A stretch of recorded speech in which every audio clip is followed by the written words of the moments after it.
反常思维18条。18 items of unconventional thinking. Xiefeng. October 8th, 2005. Translation edited by Chinyo. 1. There is no absolutely closed space.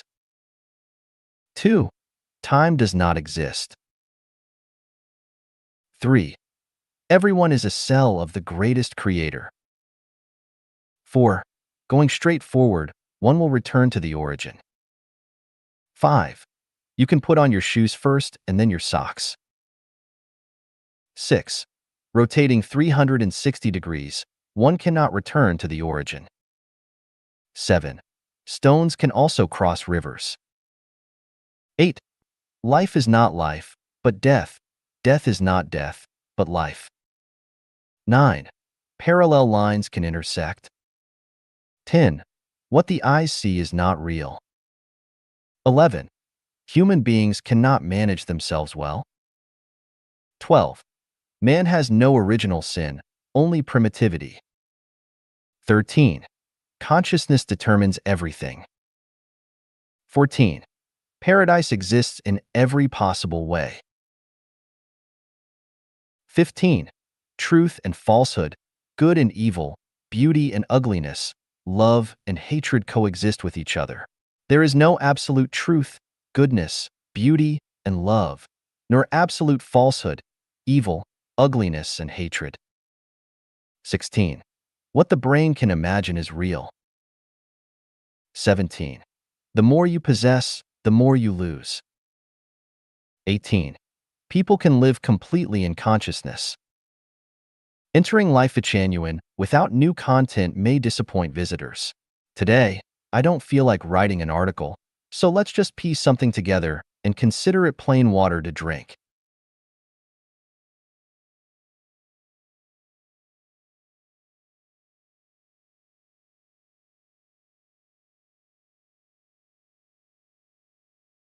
All the devils are coming out of caves. Xiefeng. Edited by Care.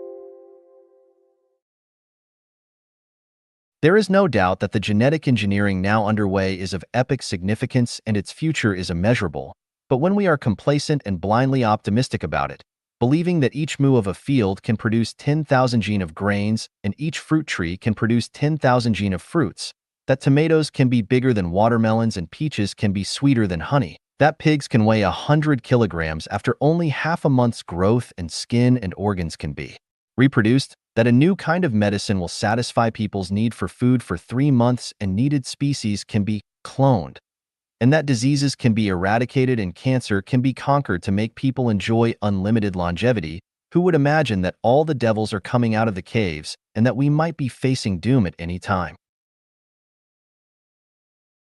Genetic codes are the golden locks that maintain the relative ecological balance and stability of nature, and that prevent the devils from coming out of the caves.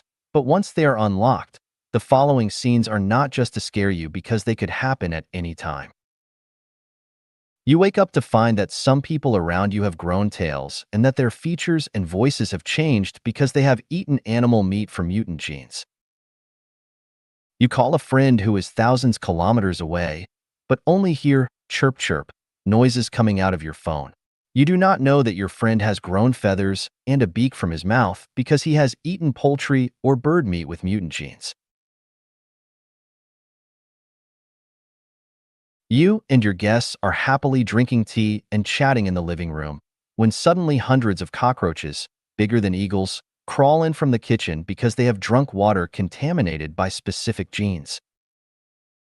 You are driving your family in your car when suddenly the road ahead disappears as tens and thousands of hills rise before you. It turns out that potatoes have absorbed the soil nutrients contaminated by specific genes and are growing wildly like hills. You are sleeping soundly one night when you are suddenly awakened by the sounds of walls collapsing and sharp screams. So you open the windows and see hundreds of large rats, bigger than dogs, running through the yard and staring at you covetously.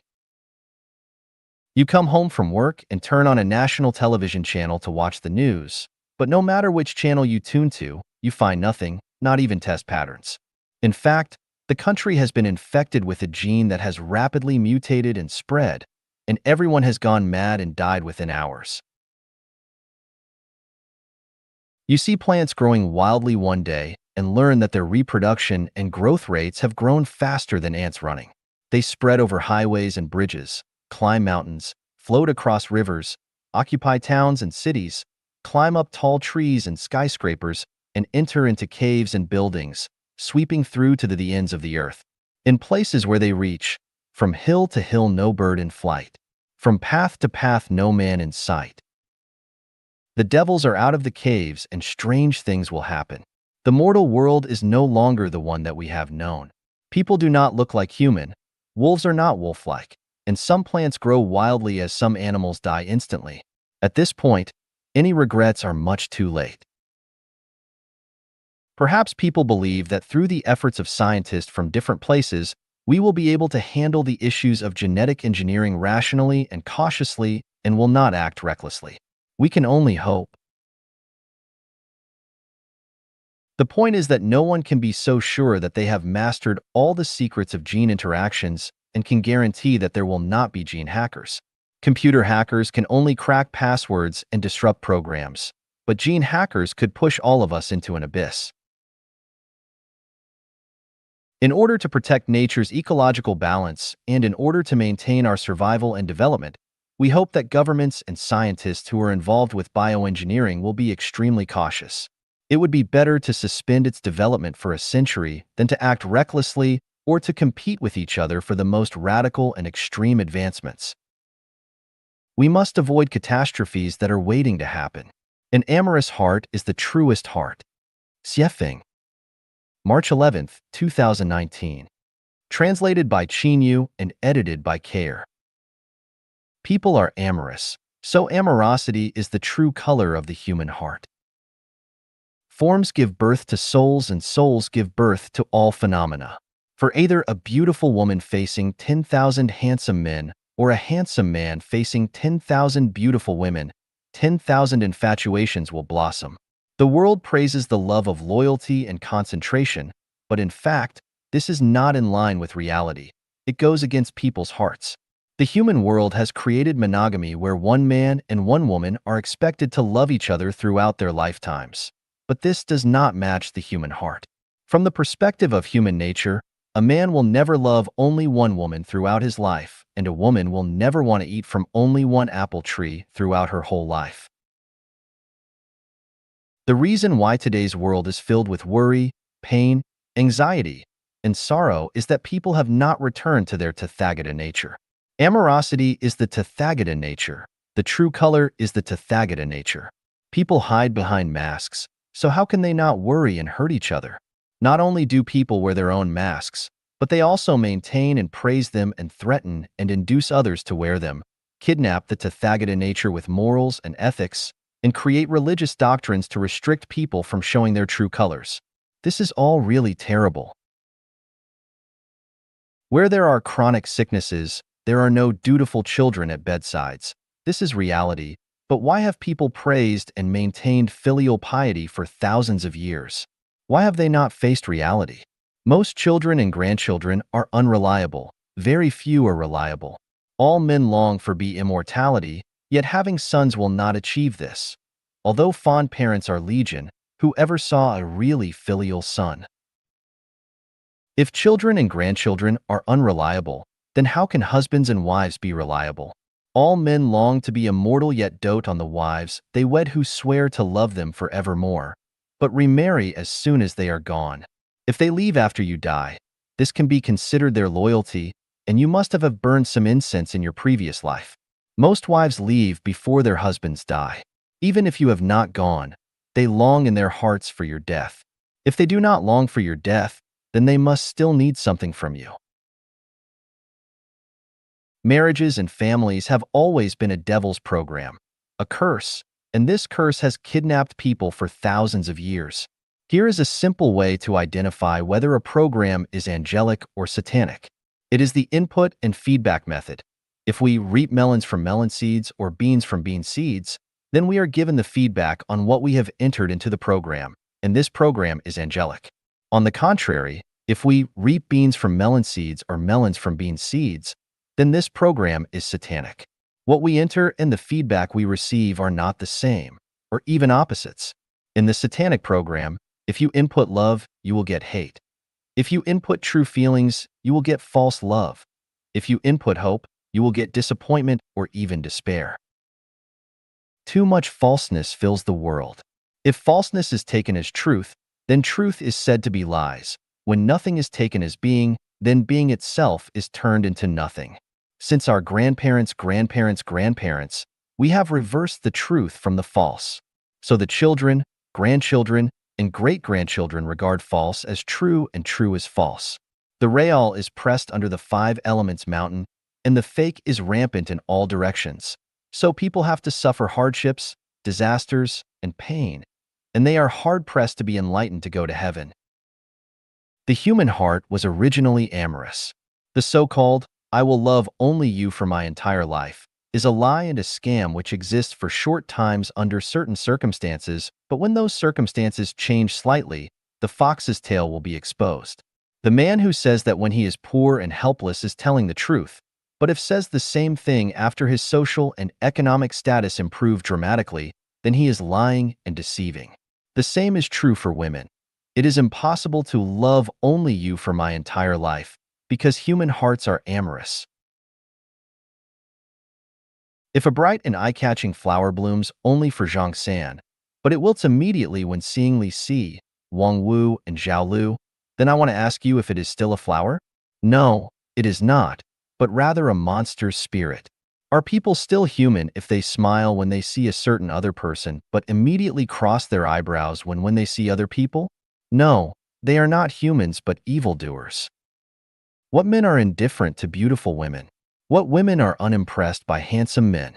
If there are such people, then they are not really people, but wood or stone, sculptural robots. Since this world has always been perplexed and deceived by falsities, we cannot know what the truth is. We have already mixed the false with the genuine, so we cannot know that amorous hearts are the truest ones. That is to say that anyone who truly loves you must also love the world, because anyone who does not love the world will never love any individual. To narrow the scope, women who love many men and men who love many women will give birth to true love, because their hearts are true and the love of which they speak is true. There are absolutely no marriages or families in heaven. How do we arrange our lives without them? I can tell you that I have found a way to live a better life than married and in a family. Not only have I found it, but I have also opened it up. We are all expected to live paradisical lives on earth, and not only that, but also have a chance to go to the real paradise. I have designed a game of being a groom every day and a bride every night for everyone. The game will be launched soon. If you participate in it, then you will definitely find that amorous hearts are the truest hearts.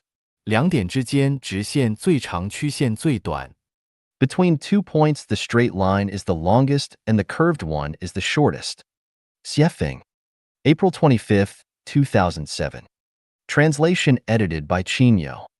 Between 2 points, the shortest distance is a straight line. This is common sense in mathematics, and I have no objection. I'm just thinking about it from another angle. I tried to connect the 2 points of Beijing and New York with a straight line, because the straight line between the 2 points is the shortest, but after tossing about for a long time, I found that the straight line between the 2 points is the longest. The principle is that the Earth is round, and there is no straight line connection between any 2 points. Once you want to connect with a straight line, the connection must go straight out along the tangent, and it is difficult to connect with another point. Only a curved connection represents the shortest distance. I took a Coca-Cola bottle and marked 2 points on its surface and tried to connect the 2 points with a straight line but failed. The result still proved that the straight line between the 2 points was the longest, and the curve was the shortest. As a result of various thinking and experiments, it is found that the conclusion that the straight line between 2 points is the shortest only holds true in two-dimensional space, and beyond the two-dimensional plane, this conclusion becomes invalid. In addition, this conclusion is valid in theory, but not in practice. That is to say, 2 points that are not in the same dimension cannot be connected by a straight line. The more you want to use a straight line to connect, the farther the distance will be. At the same time, what is correct in theory cannot be applied in practice. What will be the result of extending this discovery to other fields? In the field of thought, 2 points cannot be connected by a straight line. For example, the thoughts of Jesus, Buddha, Laozi, Muhammad, Marx, Lenin, Mao Zedong, Osho, Seth, etc., represent points that cannot be linearly linked. The shortest distance is a curved line. In the social field, such as the systems of the United States and China, there is no straight line between these 2 points. The shortest is only the curved one. In the field of belief, such as atheism and theism, evolution and creation, idealism and materialism, cannot be connected in a straight line. In human culture, for example, the values of Eastern and Western cultures cannot be linearly connected. In terms of love, the more direct the connection, the shorter the lifespan. A winding path leads to a hidden spot. A meditation chamber lies deep within the flowering trees. The more curved, the more nerve-wracking, the tastier. In terms of happiness, the more you want to get happiness in a straight line, the less you can get happiness. Many people have walked for a lifetime and finally find that the more direct road is the farthest way from happiness, and it does not lead to any destination. In fact, the Chinese know the truth of the curve best. Bribery is not done directly to oneself, but through his wife, his sisters, or his wife's sisters. It is not necessarily the bribe being his money, but to provide convenience for profit. They do not go directly to the office to ask for help, but invite people to go to the hotel first to talk about it. Although they are anxious, they pretend to be okay. Strategies such as playing hard to get, relieving the state of Zhao by besieging the state of Wei, crossing the sea under camouflage, making a feint to the east and attacking in the west, advancing secretly by an unknown path, resurrecting a dead soul by borrowing a corpse, abusing the locust tree while pointing to the mulberry, stealing the beams and pillars and replacing them with rotten timbers, using seductive women to corrupt the enemy, sowing discord among the enemy, etc., all exemplify taking indirect paths to achieve one's goals. The more curved the road of life, the better, and the more direct, the worse. What's so good about being born without experiencing anything and going straight to the grave? Falling in love today, getting married tomorrow, having a baby the day after tomorrow, and dying the day after tomorrow's tomorrow, what good is there? Eat, go to work, sleep, eat again, go to work again, sleep again. What good is there? What's so good about staying the same? A great man once said, "While the prospects are bright, the road has twists and turns." Reversing of this sentence is a truth. The road has twists and turns, but the prospects are bright. At least it makes more sense. The same is true in the field of life. If a master were to reveal the mysteries of life directly, and we were to journey to the Elysium Islands continent tomorrow, firstly, we would be unable to reach them, and secondly, we would miss out on the rich and diverse experiences of life. If you are having fun, laughing, playing, laughing and joking, feeling, undergoing, and experiencing, it looks like a curve, not direct, but the actual situation is. The straight line between 2 points is the longest, and the curve is the shortest. I like unconventional thinking and regard the normal as abnormal, and the abnormal as normal. As a result, thinking can extend to infinitely strange and broad fields, and often have the feeling of, just as the weary traveler despairs of finding a road, lo, a village appears, and the shade of willows and riotous flowers beckon. Often think from a different perspective. Often look at things upside down. This enlivens your spirit. Hee. Open all, close all. 意识决定存在。 Conscious ne déterminer existence. Xiefeng. Translated by Qinyu. Edited by Peter. Whether existence determines consciousness, or consciousness determines existence, is a type of watershed between materialism and idealism. Human beings have not yet had a correct understanding of this issue until now. Jumping to a conclusion rashly will definitely cause confusion in people's minds. If we divide the population into 5 categories, ignorant people, laities, mortals, sages, and saints, immortals, And then according to the attitudes of people of each level towards the material world, we can clearly understand the reason why some people believe that existence determines consciousness, while others are convinced that consciousness determines existence. 1. Ignorant people live by instinct. Although they belong to the family of human beings, they are not much different from animals. They don't know what creation and thinking are. As long as things are necessary for their survival, they will just grab them. If they are put on a deserted island, they will only die. So, for ignorant people, existence determines everything. Without existence, there is nothing. 2. Laities are people who live by their desires. The central content of their lives is money, status, power, reputation, and beauty. They live for these desires all their lives. Once they don't get the above, they will suffer terribly. For laities, existence determines their consciousness, and their daily activities have a clear purpose and goal, which is how to obtain existence. Without this seduction of factors such as money, laities cannot live a single day. 3. Mortals live by affection. The core content of their lives is family affection, relatives and friends, colleagues and classmates, group and clan, country and nation. With these, they can live a flavorful life. Without these, they will feel alone, bored, empty, and lonely. Therefore, for mortals, it is still existence that determines consciousness, and without existence, their consciousness will collapse. 4. Sages are people who live by reason. They are people who often ask why, people who want to understand the essence behind superficial phenomena, existence. Existence is the basis of sages' consciousness. Without this basis, they cannot think deeply. People such as scientists in various fields, philosophers, and thinkers all belong to the category of sages. Although existence is the basis of the consciousness of sages, they also pay more attention to the reaction of consciousness to existence. Therefore, for sages, existence and consciousness are equally important. Because they devote more time and energy to the field of consciousness than on the basis of existence, sages tend to become the best among human beings. 5. Saints, immortals, are people who rely on spirituality. What is perceived through sight, hearing, smell, taste, and touch is not important to them. What is important is what is realized through their spiritual sense. Spiritual perception is purely an activity of consciousness. So, for immortals, it is consciousness that determines existence. To sum it up, for ignorant people, laities, and mortals, existence determines consciousness. If you tell them, consciousness determines existence, it is like casting pearls before swine. They might even give you a back kick. For sages, existence is equivalent to consciousness. There is no question of who decides what.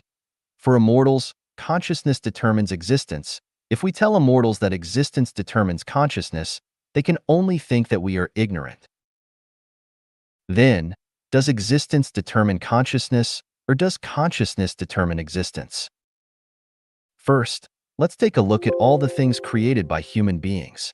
Like cars, how did cars appear on Earth? There are no cars on the Earth, so how could cars appear out of thin air? What?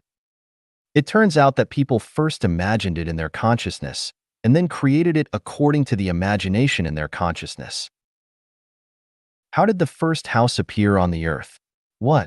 It is also people who first imagined a house structure, and then recreated it according to the imagined structure. How did fashion become popular? What? It turns out that fashion designers first realized it in their brains, and then made it to guide the trend. It can be deduced from this that all things created by human beings are firstly imagined in human consciousness, and then created according to their imaginations. If people had no imagination, that is, no thinking and no consciousness, then all the artificial objects that we use today would not have appeared. This clearly proves that consciousness determines existence. Without human consciousness, how can there be so many artificial things on the Earth? Let's look at the dwelling places of human beings and the natural environment. When we enter someone's home, someone who loves to be clean and tidy, we see that the tables, chairs, and beds are arranged in an orderly manner. Whether it is the pictures on the wall or the flowers cultivated on the windowsill, they all give people the feeling of being natural, harmonious, beautiful, and suitable.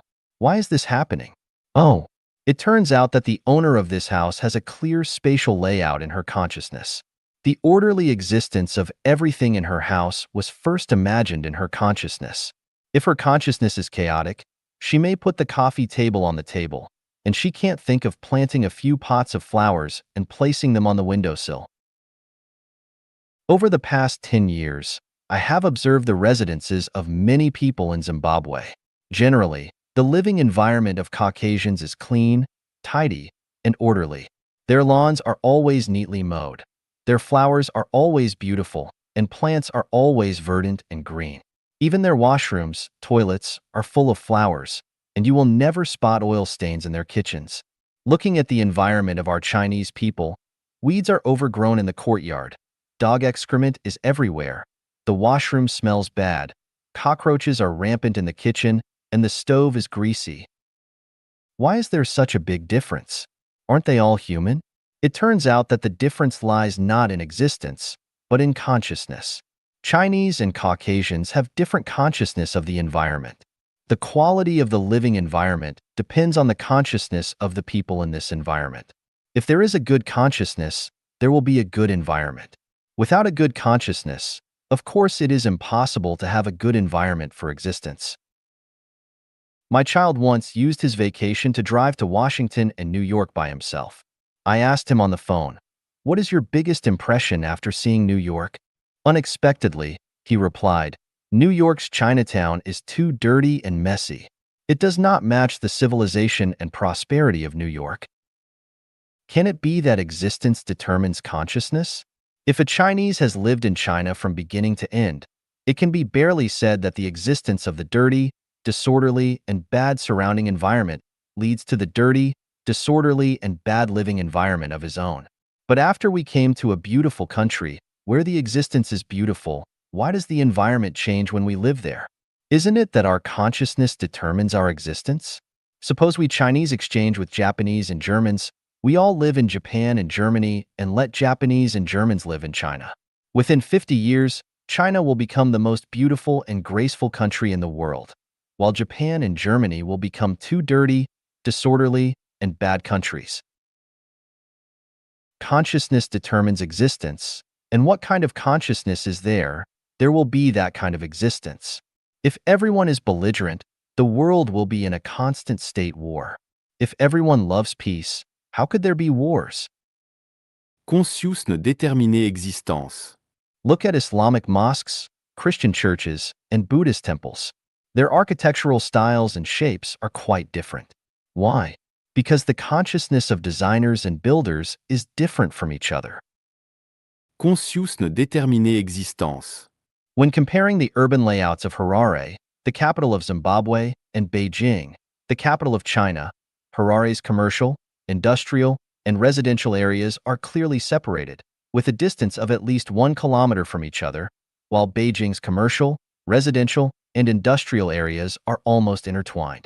The reason for the formation of this pattern of existence is that the British and the Chinese have different consciousness of people, and it is the different consciousness that determines the different urban layouts.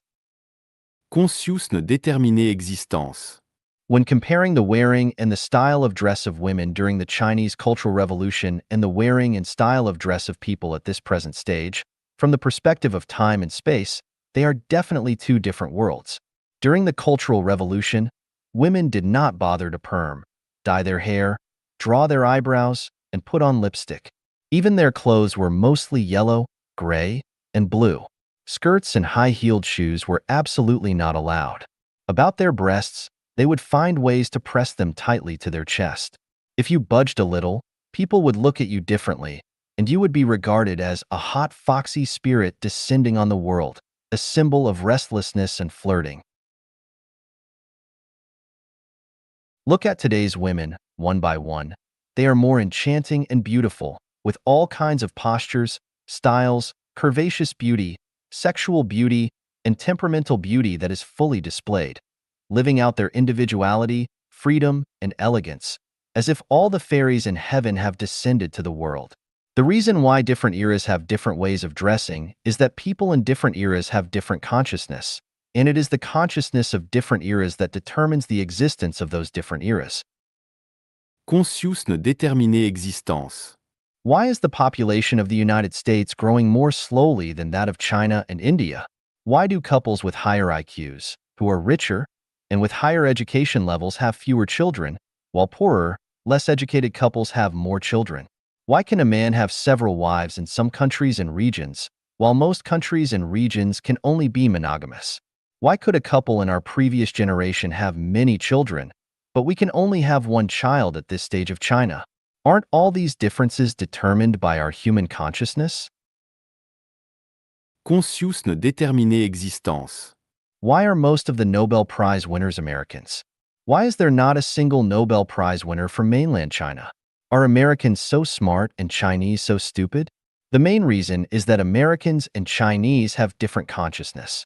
If you want to eat hamburgers, you will definitely not make noodles.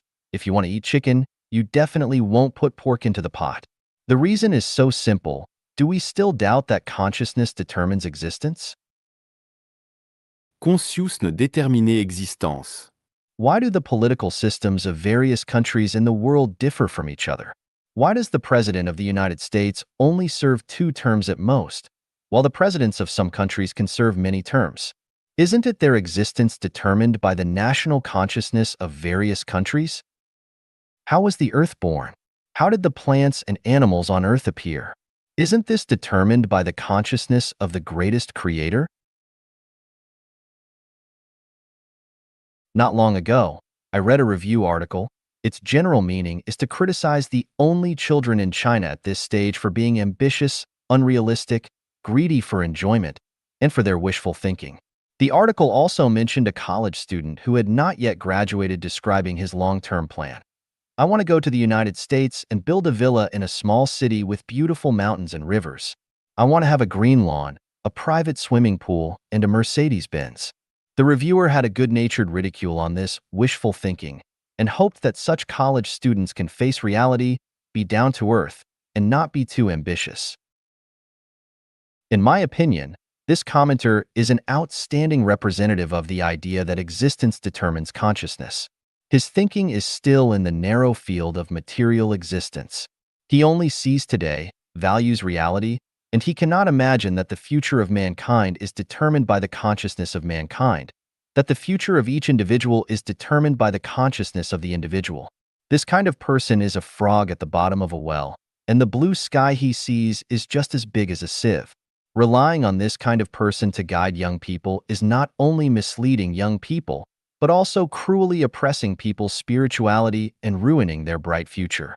Such people, on the surface, are kind, but in essence, are evil. If I were to comment on this college student, I would say, "Son, you're absolutely right. Visualize it. Your wish will come true."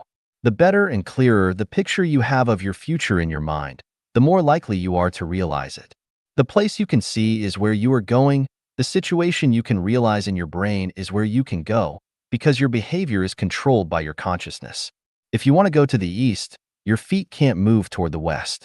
The existence of reality is constantly changing with the consciousness of human beings. If we limit our consciousness to the existence of reality, we will always be slaves to the existence of reality, and we will never be able to create a better tomorrow. Son, the universe is boundless. There are 36-dimensional spaces. So spread the wings of your imagination and fly freely. A bright future belongs to the generation that can imagine this. Whether existence determines consciousness or consciousness determines existence, it is by no means a game of words or concepts, and it is by no means a question of whether to eat steamed buns or noodles. Whoever comes first directly determines the future of everyone. What kind of consciousness one has, he will have that kind of life. What kind of consciousness determines what kind of existence he will have. Existence determines consciousness is the thinking of animals and plants that rely on instinct to survive. Consciousness determines existence is the thinking of sages and saints, and the thinking of gods and Buddhas. If existence determines consciousness, we have only one Earth. If consciousness determines existence, we will have 36-dimensional spaces. If existence determines consciousness, we can only survive in the contradictions and pains of reality forever. If consciousness determines existence, we can transcend the existence of reality and focus on future development and changes. If existence determines consciousness, we can only passively be constrained by the environment. If consciousness determines existence, we can actively open up a sunshine avenue in the existence of reality. If existence determines consciousness, we cannot see the brilliance of the greatest creator, and we can only live to die. If consciousness determines existence, we can decipher the mysteries of the time and space of the universe, extend this limited life to the infinite wonderful time and space, and then we can die to be reborn. Existence determines consciousness is conventional thinking. Consciousness determines existence is unconventional thinking, and a bright future belongs to people with unconventional thinking.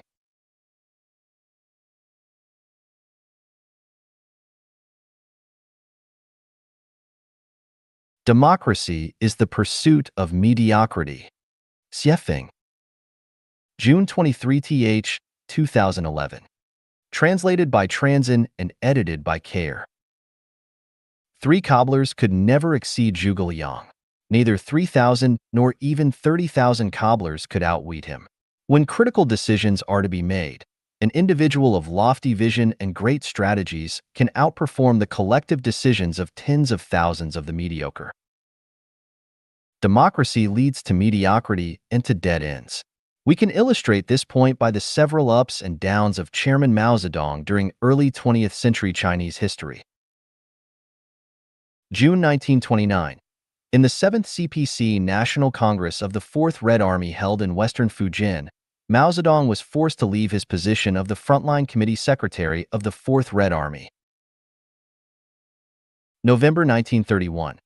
In the Southern Jiangxi meeting held in Yeping, Ruijin, Chairman Mao was mistakenly criticized by the party and was elbowed out of the Central Committee during the Soviet era. October 1932. At the Ningdu meeting, the chairman was excluded aside again and even lost his post of political commissar of the First Red Army.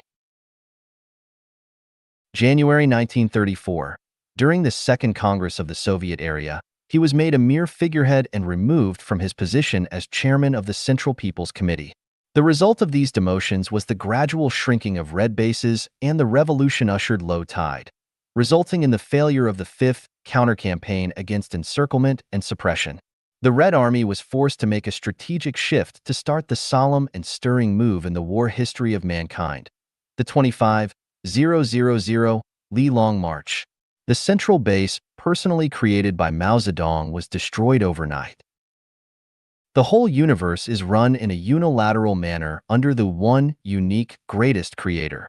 It is only when all life in the universe follows the will of the greatest creator that the universe can run orderly and all life can survive and live effectively. In any other way, the universe would collapse. If a cat or dog were not convinced and cried out, "Oh, greatest creator, you have been too autocratic and domineering. The throne of the greatest creator should be shared in turns, and the greatest creator should be chosen by democratic elections from the whole universe," then all would disappear. As it is with Life Genuine. If the guide were to be decided through a democratic election and if I were not elected as such, then Life Genuine would inevitably dissolve. And if that were to happen, the hopes and dreams of all the Chanyuan Celestials would become impossible to achieve. Napoleon famously said, "Nothing is more difficult and therefore more precious than to be able to decide." It is only when the chief commander makes the decisions that they can be effective and orderly. The sage embraces the One and becomes the model of the world. The greatest creator is the One in the universe. The state leader is the One in the government. The boss is the One in a company. The conductor is the One in an orchestra. This is the model of the world, and sages must comply with it. Whoever creates a business should be the boss, with all big and small decisions being made by or delegated by that boss. Question: what types of people want democracy? Answer: 8 of those types are described here. irresponsible people, people with mediocre minds, people who scramble for power, people who do things stealthily, people who are selfish, people who shift responsibilities, people without definite views of their own, profiteers from others' labor without sacrificing. All matters, big and small, must be managed by responsible individuals. They should be the ones to make decisions within the scope of their responsibilities. There should be no arguments, debates, discussions, or consensuses. Whenever two or more people jointly control anything, the result becomes a resource-consuming process with low efficiency and mutual finger-pointing, with no one ultimately being held responsible. No matter how democratic a flock of sheep is, it can never resist a wolf. No matter how democratic a group of people with mediocre wisdom is, it can never match the vision and insight of a saint. The Life-Genuine era does not practice democracy, but each one has their duty and accountability.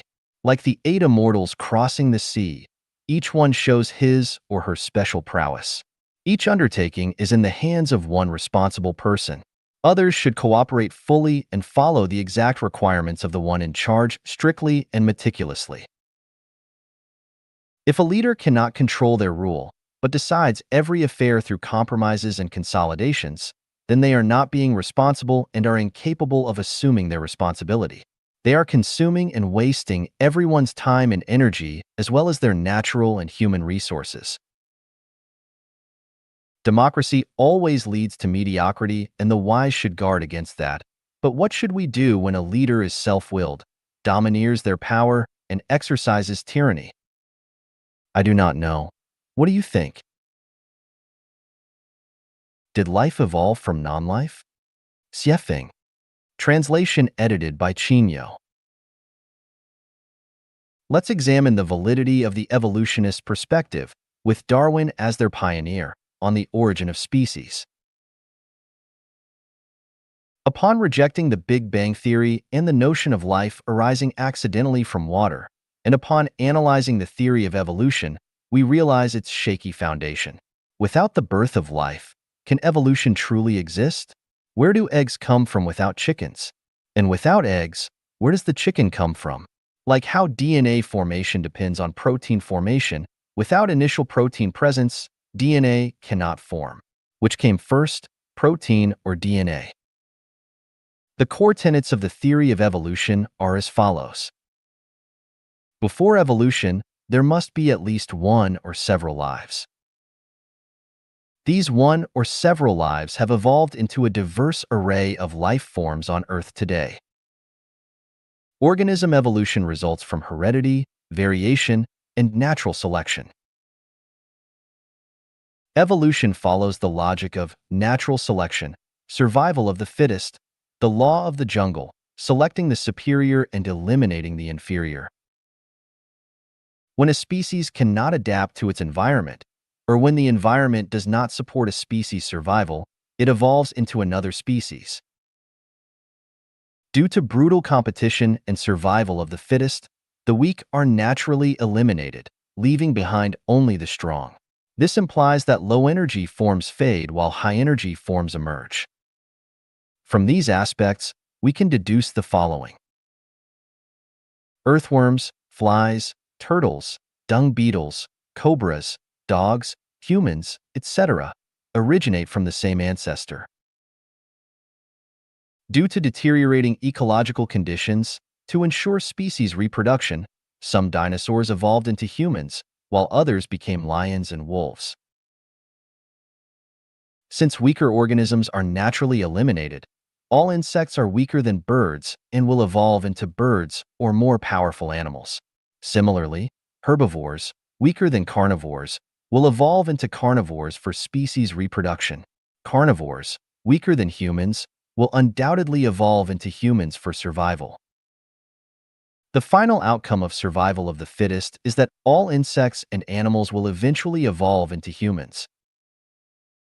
Regarding humans, the strong prey on the weak and the fittest survive. People survive by plundering and killing each other. Strong nations only remain invincible by eliminating the weak. All plundering and killing wars in history align with the theory of evolution. Acts of kindness toward other species appear cruel within one's own race. Conversely, cruelty toward other species is seen as kindness within one's own race. Whether it's burning, killing, looting, or cheating, any means to eliminate the weak and strengthen oneself are justified. Hence, Hitler's actions were 100% correct. Humans will continue to evolve. Eventually, wings will grow on their backs, eyes on the back of their heads, and they will breathe out fireworks and emit laser light from their eyes. Further analysis is unnecessary. Based on the 10 outcomes mentioned above, we can assess the viability of the theory of evolution. As we observe humans becoming smarter and more capable with each generation, we assume human evolution.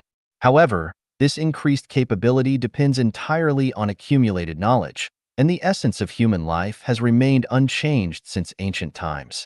Our genes, as human beings, have not changed.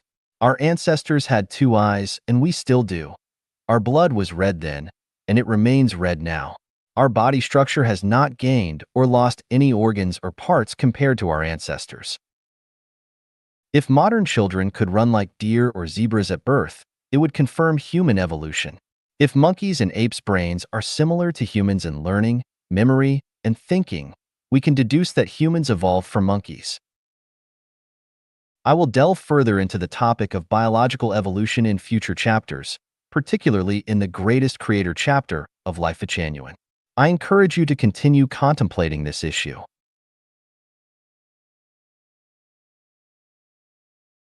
地狱存在的8个逻辑推理。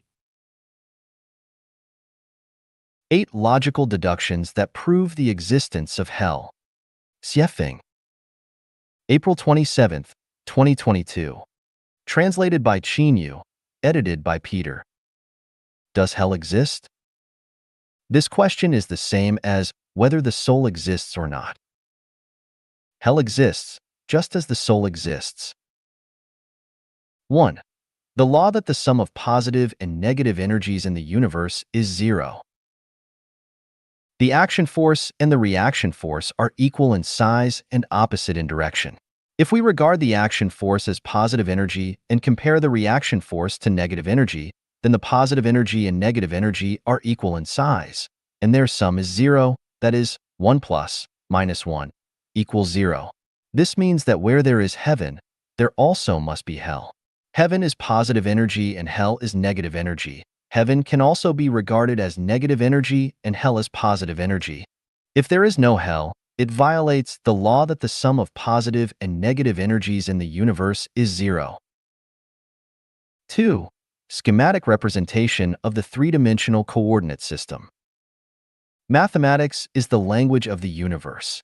In the three-dimensional coordinate system, there is a quadrant XYZ, which is where heaven is, and another quadrant is XYZ, which is where hell is. 2. The principle of Taiji. The principle of Taiji tells us that everything has an opposite side, a virtual interface, with the interface as the center. If one side is up, the other side must be down. If one side is left, the other side must be right. If one side is light, the other side must be darkness. If one side is heaven, the other side must be hell. 4. The principle of balance of yin and yang.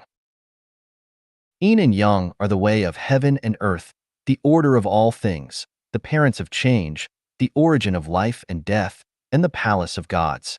Aren't they not connected? Yin and yang must be balanced. There is a material world, and there is a non-material world. Since heaven is yang, there must be a yin as its symmetrical balance, and this yin is hell. 5. The law of debt balance. There is a simple legal principle, that is, a murderer must repay with his life just like a borrower with money. If this simple legal principle does not hold, then there can be no justice. How should a person be punished for committing many acts of evil? How should a person be punished if he owes countless debts and fails to pay them back? If there is no punishment, where is the justice? If there is no justice, why are some people born into rich families and others into poor families? If there is no hell, how are evildoers and defaulters punished? 6. Enlightenment from phenomena in reality. What kind of situation did the girl in chains live in Feng County, Suzhou? Don't you admit that she is living in hell? Under the same sunshine, why are people's living conditions so different? What kind of feeling did Wu Zishu experience when he passed Jiaoguan and all his hair turned white overnight? Isn't that what it's like to be in hell? This phenomenon in reality proves the existence of hell.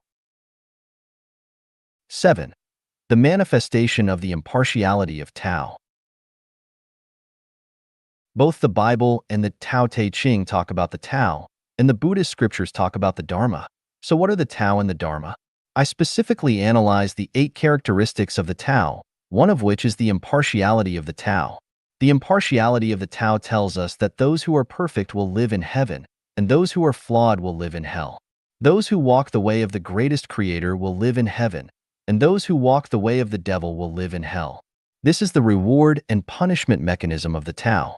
Without heaven, a perfect person cannot be rewarded accordingly. Without hell, a flawed person cannot be punished accordingly. Without reward and punishment, there can be no fairness. 8.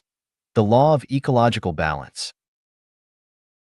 When observing nature, we see that there are all kinds of strange animals, various plants, ever-changing microorganisms, sunlight, soil, water, mountains, and rivers.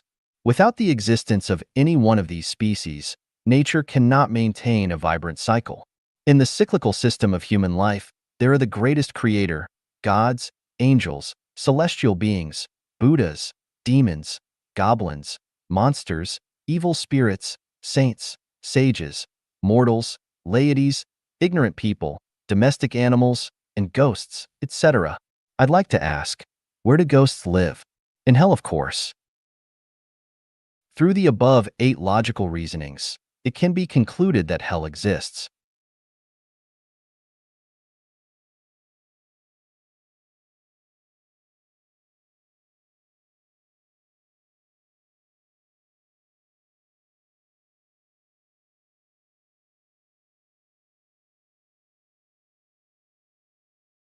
How to put on shoes before socks. Xiefeng. February 12, 2022. Translation edited by Chinyo. Yesterday, a netizen asked me how to put on shoes before socks. Since I didn't have time to respond yesterday, I am writing this article to answer today. Putting on shoes before socks is the 5th item in my article, 18 Items of Unconventional Thinking, in the chapter on unconventional thinking. Attempting this reverse order of dressing using conventional logic might seem absurd, as it is exceedingly challenging from a traditional perspective and could be considered impossible. To tackle this unconventional concept, one must employ unconventional thinking. Once unconventional approaches are embraced, solutions become apparent. Renaming shoes and socks offers a simple workaround. Call shoes socks and socks shoes. This semantic switch allows for the unconventional act of putting on shoes before socks. In the 1,000-year world, where I resided, footwear was singular in form, referred to interchangeably as either shoes or socks. If one desired to wear 2 pairs, layering was the solution. This allowed us to distinguish the inner layer as shoes and the outer layer as socks. Isn't this a clever way to don shoes before socks? Our preconceived notions often lead us to believe that shoes are sturdy and rigid, while socks are loose and soft. However, shoes can be made pliable and socks flexible. Consider the soft shoes provided by some hotels, easily accommodating a pair of supple socks. Must shoes be indivisible? Detachable shoe designs offer an alternative. Don the shoes first, then unzip the instep to open the shoe upper, allowing for sock insertion. Close the upper and zip up the zipper. Voila! Shoes before socks. Every phenomenon should be considered within a realm of possibility, 64 possibilities to be precise. Limiting ourselves to familiar knowledge and cognitive boundaries renders many problems unsolvable. For instance, must the China-US relationship solely vacillate between cooperation and confrontation? Surely, there exist 62 other potential approaches. Similarly, must human relationships be confined to just acquaintances and strangers, relatives and foes, or rich and poor? By embracing unconventional thinking, we unlock a myriad of solutions to seemingly insurmountable challenges. Must we adhere to the notion that human society's survival mode must either be capitalism or socialism? Is communism the only future for humanity? Many seemingly unsolvable or difficult problems can only be resolved or answered through unconventional thinking.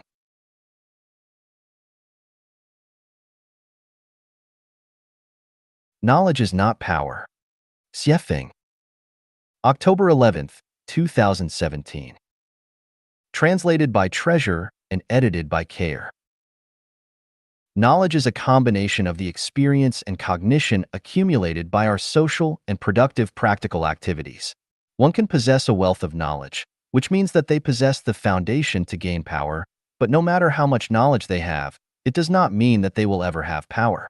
It is like a library which has abundant knowledge but no power. From the point of storing knowledge, a person's brain is only like a library. Knowledge is Power is from Meditation, written by the 17th century British philosopher Francis Bacon, which teachers delight in using to arouse students' learning interest at school. As a result, students blindly believe that as long as they learn their lessons well, which are set by schools, and as long as they grasp that knowledge, they will have the power to achieve their own pursuits and ideals after they graduate. Knowledge comes mainly from our sense organs. However, in the view of the Greek philosopher Protagoras, human is the measure of everything. This was refuted by Francis Bacon, who wrote that it is a great mistake to conclude that our limited sense organs measure all things. In other words, it is wrong to judge and measure all things and all forms from the limited knowledge that our sense organs can provide. Consider a scenario in which a sexy young girl with a middle school diploma is standing next to a more mature, older lady with a doctorate degree, and both are in front of an interviewer. Which one is more likely to arouse the man's rich imagination, alter his mood, and motivate his intense vitality? If it is the young girl, that is because knowledge is not true power, since even beauty can have more power. It is reckless and dangerous to believe that knowledge is power. Not only is it a cognitive misconception, but also a thinking one. For example, to accept that when a son is grown, he takes a wife, and when a girl is mature, she finds a husband, as a life knowledge is bound to bring anguish and suffering throughout their whole lives. This knowledge has led people to make such common mistakes for thousands of years, but which accomplish no good. Some more are.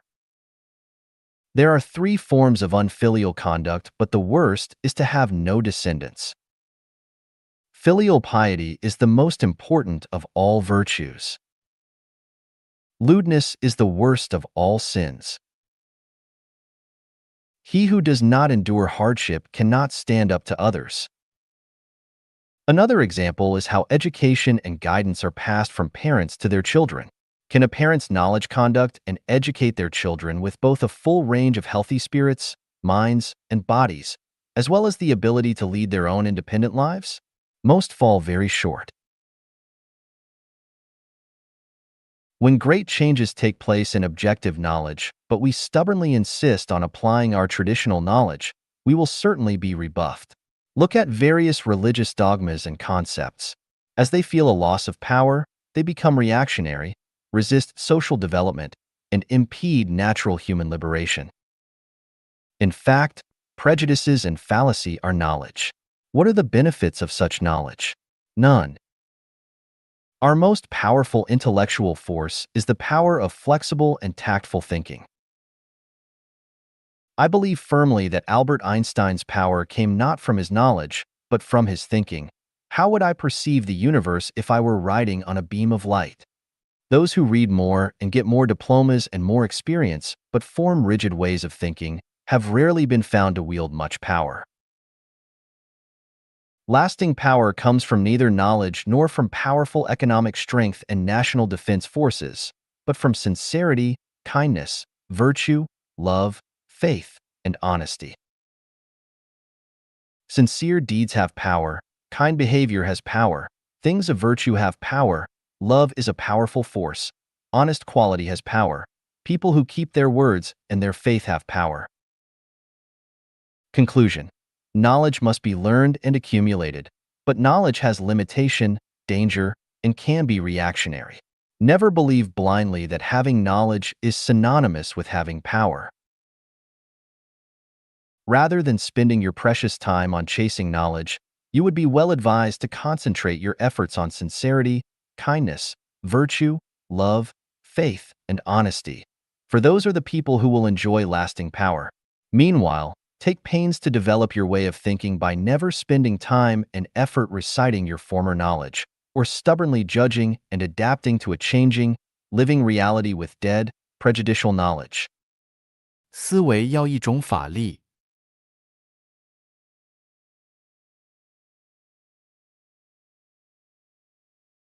生死是表象，生命无生死。Life and death are only images. There is neither life nor death in life. Xiefeng. Translated by Qinyu, edited by Peter. The Mobius strip tells us that life and death are not opposites. Life is death, and death is life. There is death in life, and life in death. The Yellow Emperor's Book of the Hidden Talisman said, "Life is the root of death, and death is the root of life." Babies cry when they are born. Why do they cry? Because life is bitter. How do you know that life is bitter? This is like a chick in an egg that has been hatched for 21 days, pecking at the shell. Although it does not know how thick the eggshell is, whether it can be pecked through, or whether there is a vast world outside the eggshell, it must peck. That is its instinct. What is instinct? Instinct is a kind of innate performance that biosystems can make without learning, such as chickens and eggshells pecking at them, bees making honey, migratory birds migrating with the seasons, mice digging holes, roosters crowing, etc. Babies cry as soon as they are born, and they know how to suck a breast. This is also an instinct. Everything has an instinct. If they do not have an instinct, everything will perish. So where did the instinct come from? This involves the origin of life. Please see the chapter of life. All things on earth are created by higher life, and instincts are embedded in the structure and order of life. The purpose of this chapter is to talk about life and death. Why do we say, life is death and death is life? To understand the true meaning of life and death, we must proceed from the following 3 points. First, do people have past lives? First of all, let me reprint the full text of an article compiled by Wang Jiankong and Li Liming and published in Reader magazine. Unbelievable, Reborn Girl. In 1926, a lovely little girl was born in Delhi, India. Her name was Shani Debi. When she was just born, there was nothing abnormal about her at all. But when she was 7 years old, little Shani suddenly said to her mother inexplicably, "Mom, I used to live in the city of Mathura." She also enthusiastically told her mother about Mathura and the situation at her home then. Later, Shanti mentioned this matter several more times. The parents were very worried when they saw their 7-year-old daughter talking about something irrelevant, so they took her to see a doctor. The doctor was puzzled after hearing Shanti's narration. "It's really strange. This child has no symptoms of mental abnormalities at all. How could she say these unbelievable things? Let's observe her for a while." However, at the age of 9, Shanti still did not forget about her living in Mathura. "Mom, did I mention that I lived in Mathura before? I got married there and gave birth to 3 children. My name was Luchi when I lived in Mathura." Shanti also told her mother the names and characteristics of the 3 children. The parents became more and more anxious after listening to their daughter's intoxicated chatter, thinking that the child's condition was probably getting worse. And they often wiped away their tears in secret. One day, a visitor came to see Shanti's mother. As soon as Shanti saw that person, she suddenly called out, "Mom, this person is my former husband's cousin. He also lives in Mathura." The guest was surprised when he heard Shanti's words and said, "Your daughter is right. I used to live in Mathura." But how did she know about it? After the incident spread, it attracted the attention of the Indian government, and a special investigation committee was formed. The committee brought Shanti to Mathura for on-the-spot investigation. Shanti has never left Delhi since her birth. But as soon as she arrived in Mathura, she was able to warmly greet the local people who came to meet her in the Mathura dialect, as if she had met a long-lost friend. When she came to the door of a house, she stopped suddenly and said to others, "This is the house I used to live in."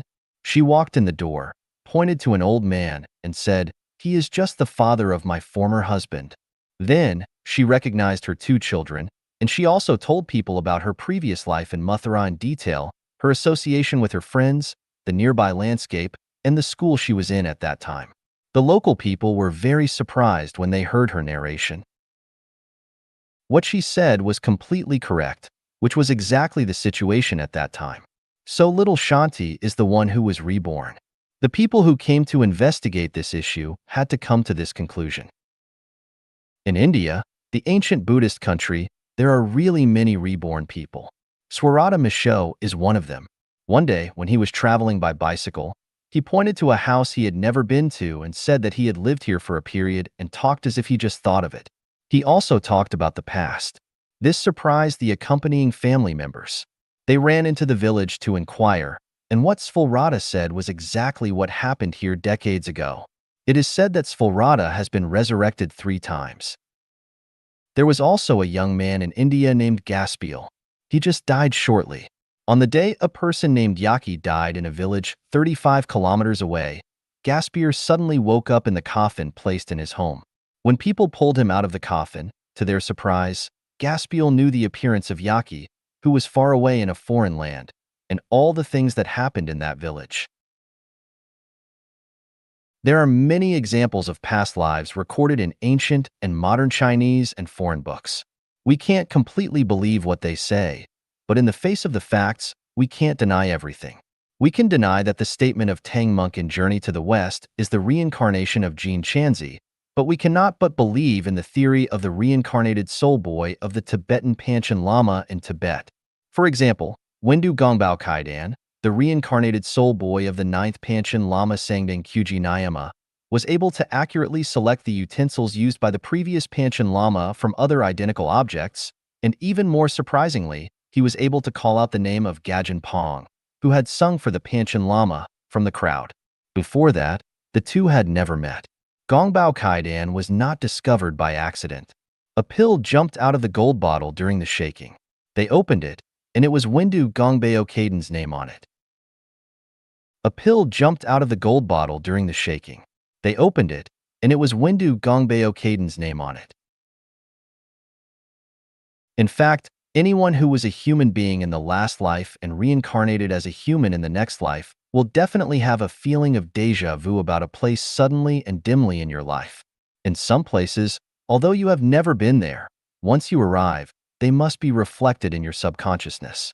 You don't know what's going on, you just feel as if you have been here before.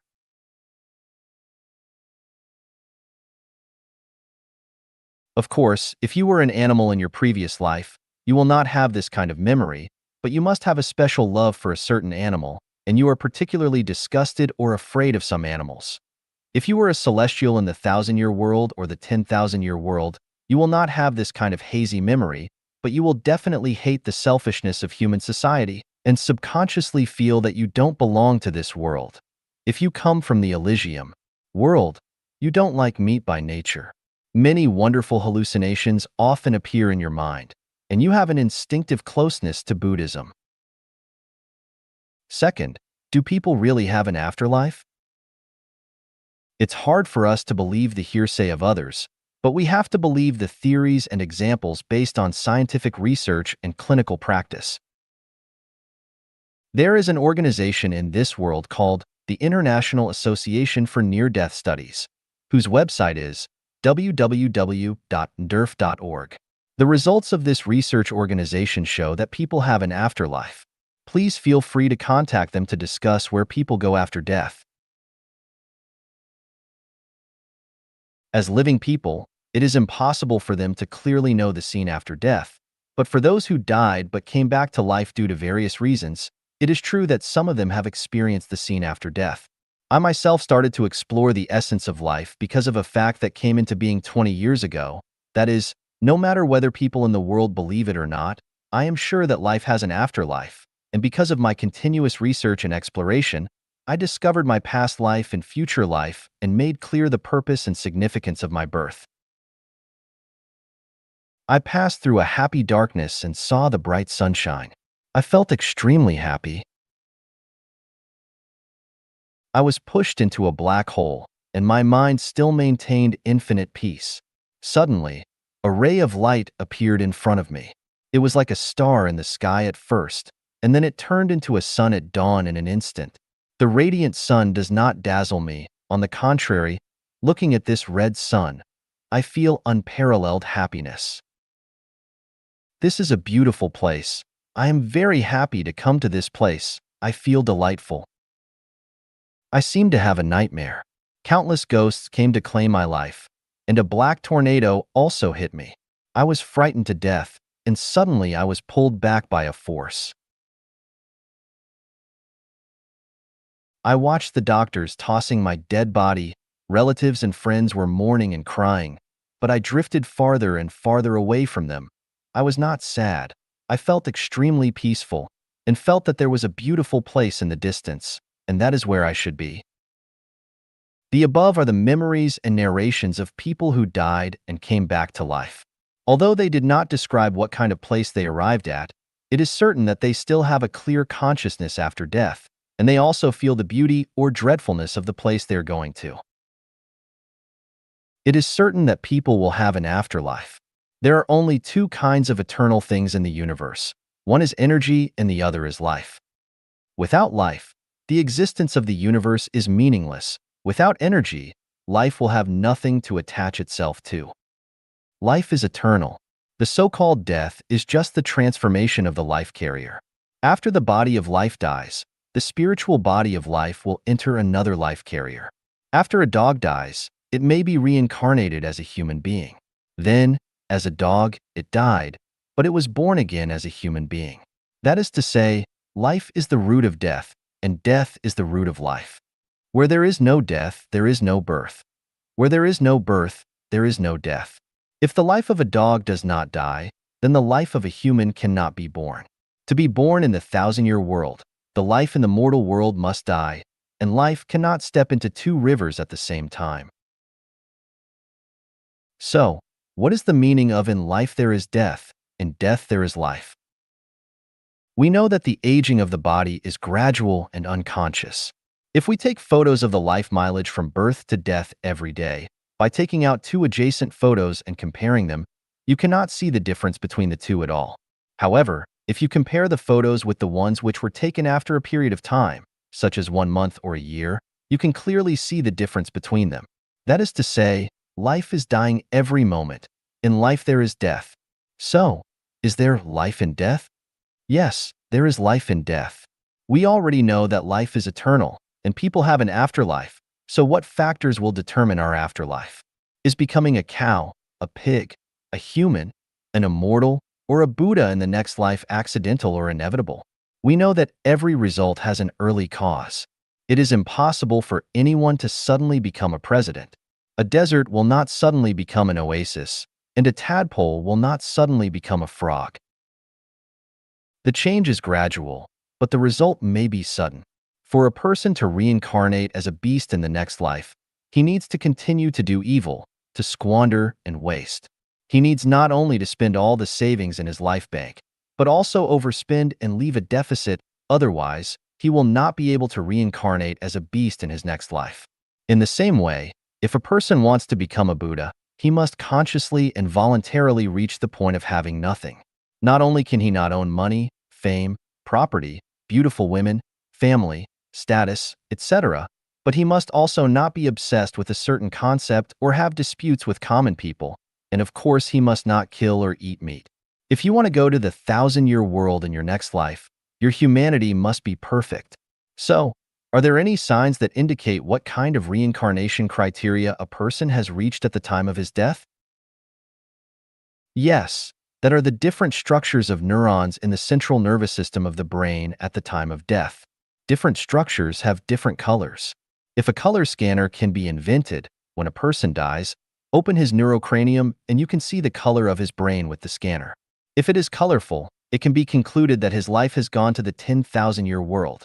If it is purple, he has gone to the Elysium world. If it appears red or green or blue, he must have gone to the 1,000-year world. If it appears white, he will be reincarnated as a human. If it shows a faint dark color, he will enter the animal world in the next life. If it is black, he will definitely go to the netherworld, or the frozen layer, or to the inflaming layer. In short, life and death are only images. Life has neither life nor death. Just like Seth said, death is not the end of life.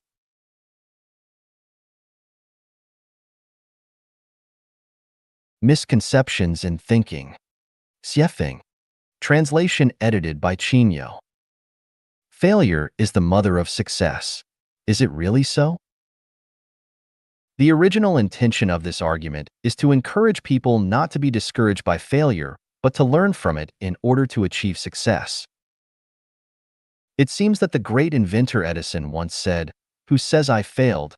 I already know 9,900 ways that won't work." From this, people mistakenly believe that Edison's success is entirely due to failure. Thus, failure is the mother of success. In fact, Edison's success is entirely based on his repeated successes. Without the multiple successes in the early stage and the confidence gained from other successes, he would undoubtedly fail. The truth is, from the perspective of probability theory, success breeds success and failure breeds failure. Successful people will continue to succeed, while failures will continue to fail. Individual or minority examples are not sufficient to establish a theorem. True lovers eventually become a couple. Is it true? This idea seems to tell us that all married couples in the world are loving and affectionate lovers. Let's ask ourselves honestly, have you and your loved one become a married couple? The fact is, it is difficult for lovers to become married. If lovers do become married, the outcome is often the drowning of affection. Live and work in peace and contentment. Is it possible? Without a job, how can one live in peace? Would pies fall from the sky? It should be only by enjoying work can one live in peace. In today's world, many young people start their careers first and then start a family, which is correct. Safe and sound. Half right. Being safe leads to being sound, but being sound leads to being safe. Steel is refined through 100 trials. Try it. After 100 attempts, will it become steel or gas? Ever-changing. Yes, without rules to follow. Acting without rules, indeed it is ever-changing. Wisdom comes from experience. Must we experience everything to gain wisdom? Time flies, life is short. If we cannot cleverly make use of things, if we cannot learn from others' experiences and lessons and apply them to different situations to gain wisdom, and instead insist on trying everything by ourselves, isn't that foolish? The only way to catch tiger cubs is to go into the tiger's den. How many spy satellites are hovering over us, observing our every move? With interconnected computers, the world situation can be observed in an instant. In this era, do we still need to risk our lives to catch tiger cubs in their dens? Truth lies in the coffin. Don't expect to find truth just by closing the coffin. People will review history from thousands of years ago for comments. We should still follow Tao and not care about the content of the eulogy when we die. Associate with the wise and you become wise. Associate with the foolish and you become foolish. Nuns think about having a drink in the lively place, and prostitutes want to get away early and cultivate virtue. There are many corrupt officials among the emperor's followers, and there is justice among the gangsters. Who says, associate with the wise and you become wise? Associate with the foolish and you become foolish? A newborn calf is not afraid of tigers. The opposite is, a newborn tiger is most afraid of cows. The viewer sees better than those involved. The truth is, those involved see better, while the viewer is confused. He who has the truth on his side has the majority. Aside from negative cosmic energy, The rest seems to be. The strong have more help, the weak have less help. A dog relies on its master's power. Similarly, people rely on the power of dogs. A bosom friend afar brings a distant land near. Without anyone recognizing oneself, one's neighbor is as distant as the ends of the earth. Once called, it comes. Once waved, it goes. It comes when called, but it's hard to make it go when waved. The strong wind reveals the sturdy grass. Sturdy grass recognizes the strong wind. Do not do unto others what you do not want done to yourself. What you do not want done to yourself, you easily do unto others. Listen to both sides, and you will be enlightened. Heed only one side, and you will be benighted. Heeding only one side leads to darkness, and listening to both sides also leads to darkness. If you want something, you must give something in return. If you give something, it's definitely in order to get something back.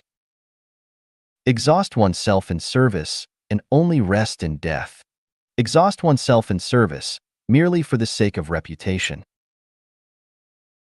A long road tests the strength of a horse. Time reveals a person's heart. Carrying a heavy load tests the strength of a horse, and money reveals a person's heart. Better to be a shattered jade than an intact tile. Better to be an intact tile than a shattered jade. If the skin is gone, what can the hair attach to? If the hair is gone, where can the skin hide? A broken mirror can be put together again. It's hard to mend a broken mirror. People fear fame as pigs fear fattening. People want fame as pigs want to grow fat. Youth is wasted on the young. Workers don't work hard, and bosses suffer. He who sees the trend is a wise man. He who sees the trend is a smooth talker. If one separates himself from physical labor, he cannot differentiate between the 5 grains. If one separates himself from physical labor, there will be an abundant harvest of the 5 grains. The whole year's work depends on a good start in spring. The whole year's work depends on a good start in winter. All crows are black. All crows are not as black. To spin a cocoon and trap oneself in it. To spin a cocoon for self-defense. Of the 36 strategies, running away is the best. Of the 36 strategies, intangibility is the best. 3 shoemakers surpass Zhuge Liang. 3 shoemakers are still shoemakers. Traveling 1,000 miles is better than 10 years of reading. 1 year of reading is better than traveling 1,000 miles. If you don't listen to the old man, suffering is in front of you. If you only listen to the old man, suffering lies ahead. 奋进是魔鬼的伎俩。 Pushing people to forge ahead is doing the devil's trick. Xiefeng. December 26, 2018. Translated by Qinyu and edited by Care. The kind of individual that each person is and how many blessings and sins they will enjoy throughout their lifetime is a definite number.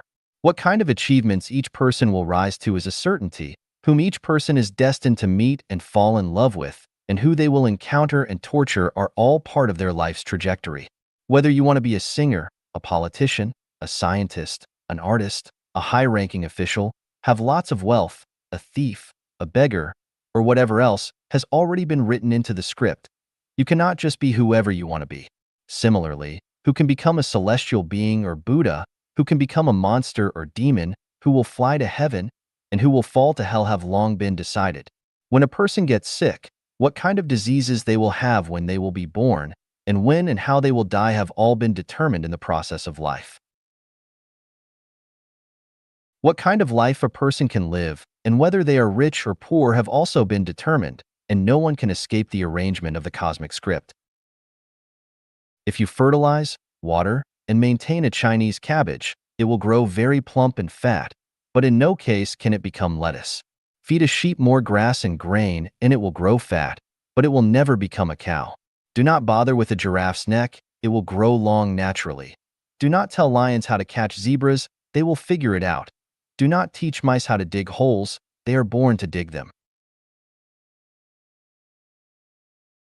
Prompting people to forge ahead, encouraging them to achieve things, teaching them how to become successful, grooming them to become officials and make fortunes, instigating them to glorify and illuminate their ancestors, to be outstanding, and so forth are all like teaching hens how to crow or asking bulls to produce milk. Not only is it useless, but it is also the same as compelling a woman to engage in prostitution. Its profound meaning is, go to your death, work hard to die.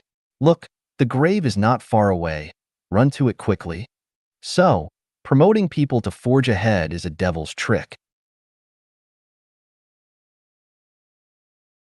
According to Apple Daily, more than 260 officials and corporate executives over the last 5 years have taken their lives by shooting themselves, cutting their wrists, drowning themselves, hanging from beams, jumping off buildings, and lying on rails. All these people were successful and outstanding, but what were their results? Had they been allowed to choose their path again, would they still work so hard to become so successful? Can we see how their past hard work was actually leading them to their deaths? Do you think that the higher an official's rank, the happier and freer they will be? Do you think that the more money they earn, the more freedom and happiness they will enjoy? Do you think that becoming the chairman of a board or a president is joyful?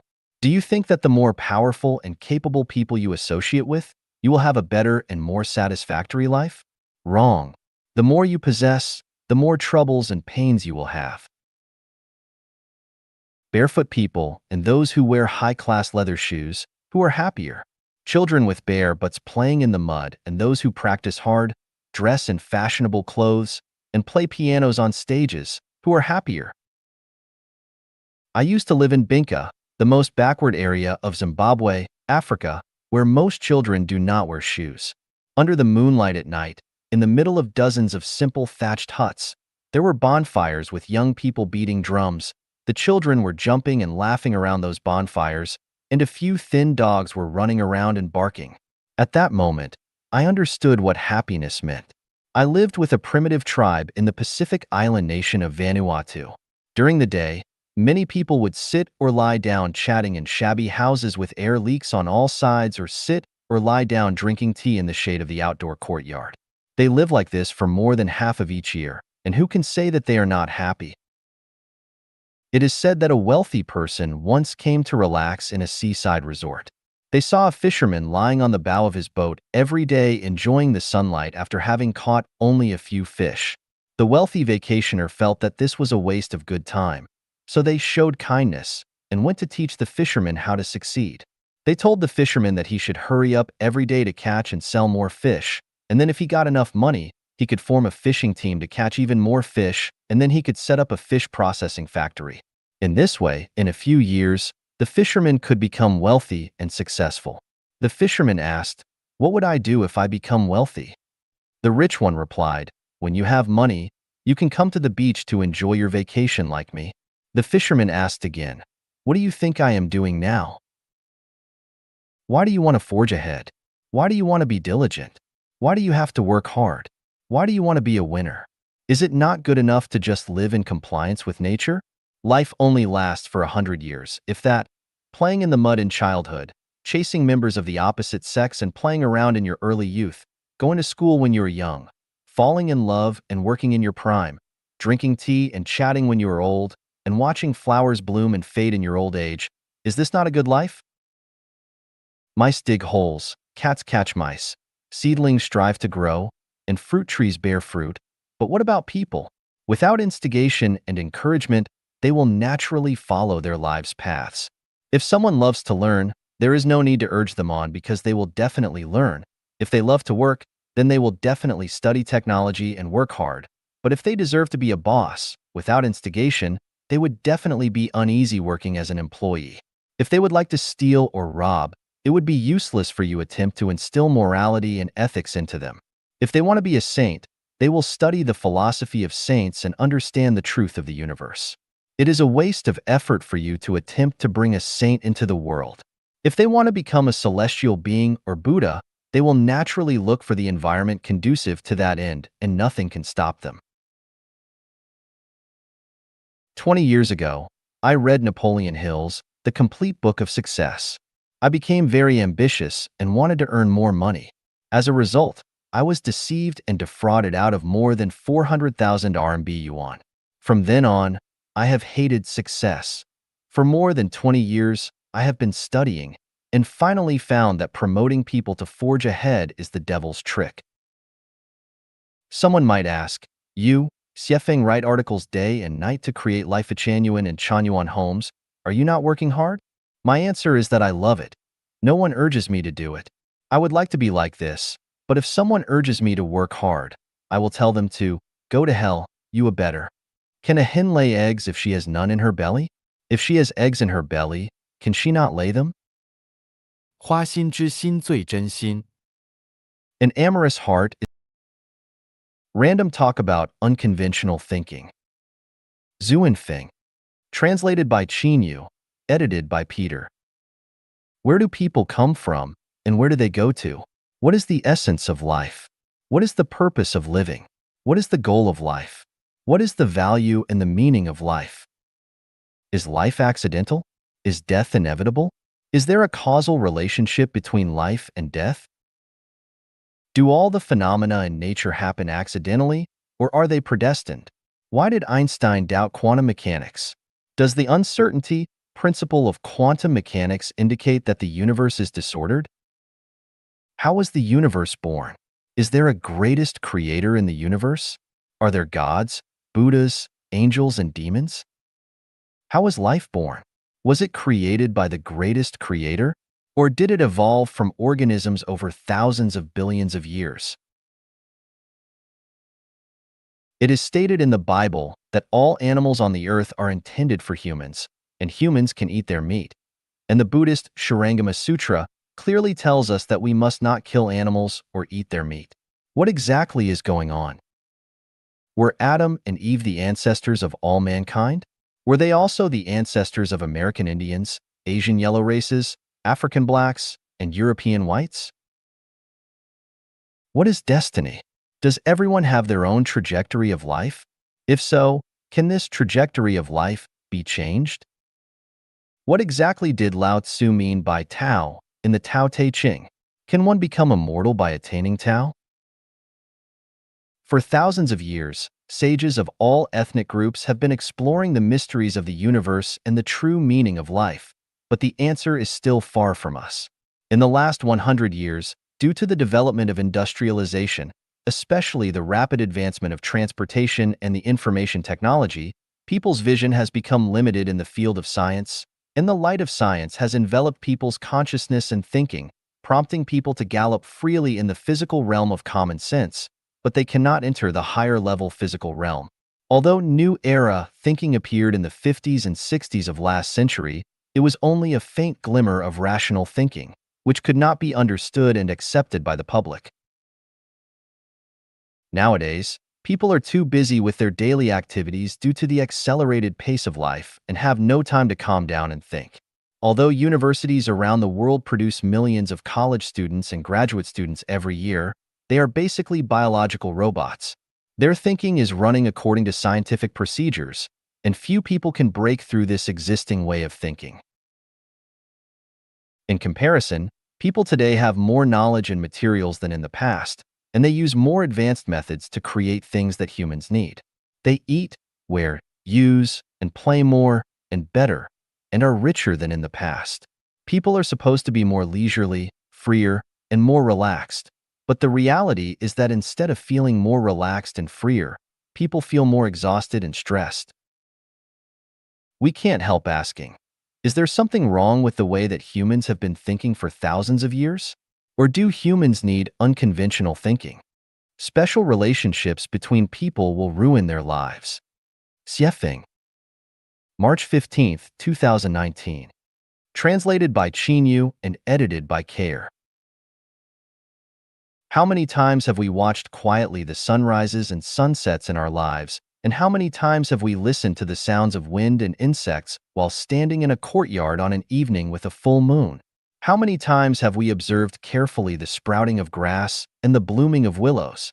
When distant mountains are hazy and the green hills are dark, when water is gurgling and blue waves are rippling, When wild ducks flutter and mandarin ducks play in the water, when light rain drizzles or heavy rain beats the plantains, have we ever melted our bodies and souls into nature and felt an unforgettable experience and taste of oneness with nature, oneness with all things, and everlasting, eternal joy? Where has our time gone?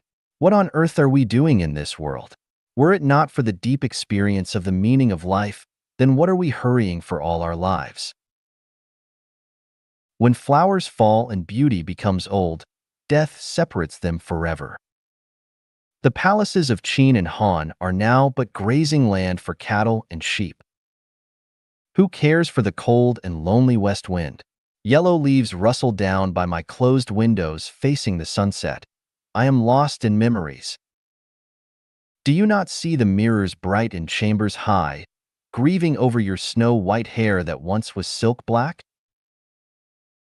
How much worry can you have? Just like a river of spring water flowing eastward. Why are we busy all day? Who are we busy for? Are we not colonizing a snail's horn, competing for a flash in time? Is it not that, down in the plain and up on the mountain, all of nature's boundless glory is their prey, but when they have sipped from 100 flowers and made honey, for whom is this toil? For whom is this nectar? Is it not that my clothes hang loosely on my emaciated body, but regrets I have none? It is because of her? Is it not that the young know nothing of woe?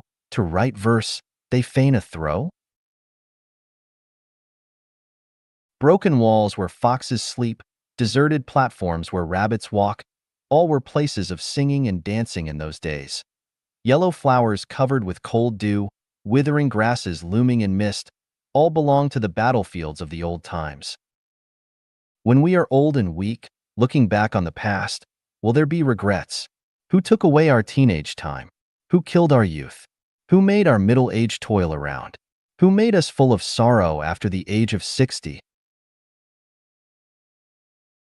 The answer is that it was those with whom we had special relationships. They were our parents, children, grandchildren, husbands, wives, friends, lovers, brothers, sisters, buddies, and the rest. Whoever made us worry about, think about day and night, hard asleep, hate but could not rid ourselves of, and so on. All the people who have had special relationships with us. It is they who have made our lives miserable and distressed, who made us restless and fighting day and night, who forced us to remain on our guard day and night and tremble in fear, who forced us to break the law, take risks, and made us unable to eat or sleep. Think carefully. If you would not worry about anyone, if no one in the world would make you worry about them, if you lived on an uninhabited island with plenty of food, and if no one cared whether you lived or died, would you still live this way? Have you ever heard of a punishment method called the implication of 9 generations of families?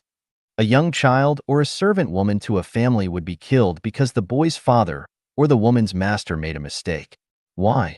Because this child had a special relationship with his father, or this servant had a special relationship with her master. That is the reason that they would be killed. Have you heard of landslide-style corruption? A provincial governor was arrested and everyone who had a special relationship with and was implicated with them was also imprisoned. Have you heard the story of the man who traveled all the way to Australia to kill a woman? Why did he do that? Because she and he had a special relationship. Once you have a special relationship with someone, their food, clothing, shelter, transportation, life, aging, illness, death, love and hate, frustration and adversity, violations of the law and nightmares, sighs and groans, and pains and itching will all be closely related to you and involve your mood and state of mind to affect your future. Why do people yearn for life in heaven?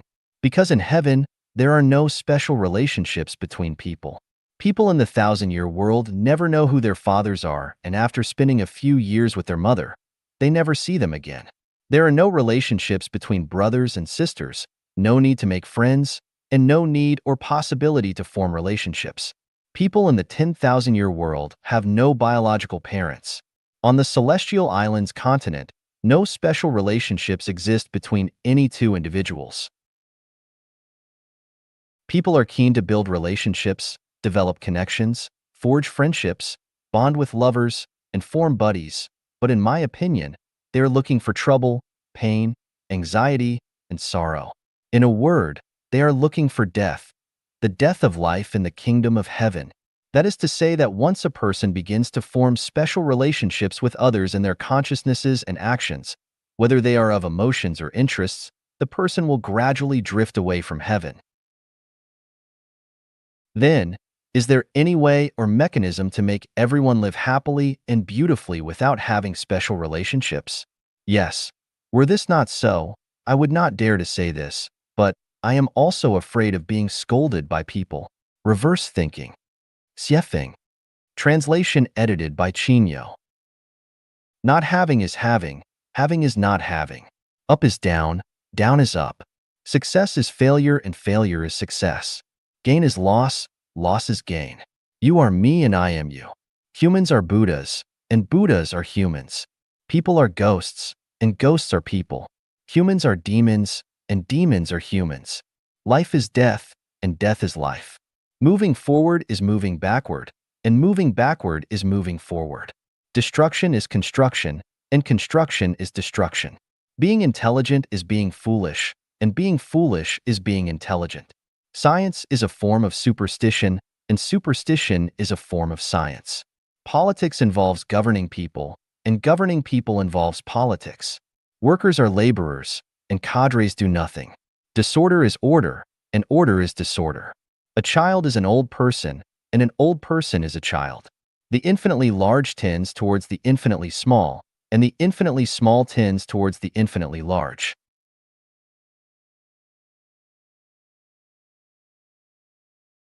The darker the place, the brighter it seems, yet the brighter it appears, the darker it becomes. The slower, the faster, and the faster, the slower.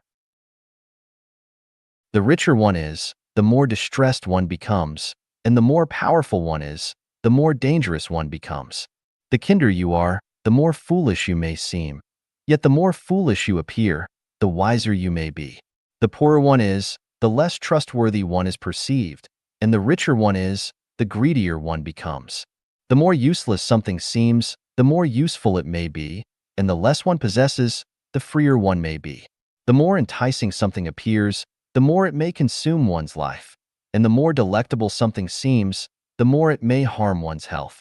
The more one has, the more one will gain, and the less one has, the less one will be bestowed. Looking at people from afar, they appear beautiful, but up close, they seem ugly. Similarly, pigs appear hateful from a distance, yet charming up close.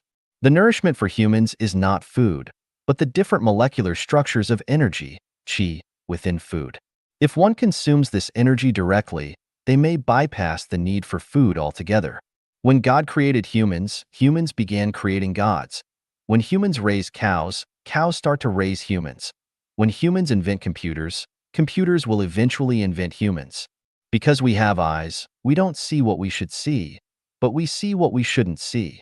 Because we have mouths, we don't eat what we should eat, but we eat what we shouldn't eat. Those who achieve success early often decline early. Early intelligence can lead to early confusion. Early sorrow can turn into early joy, and early happiness can turn into early sorrow.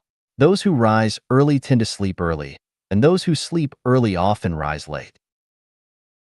The more one loses, the more one gains.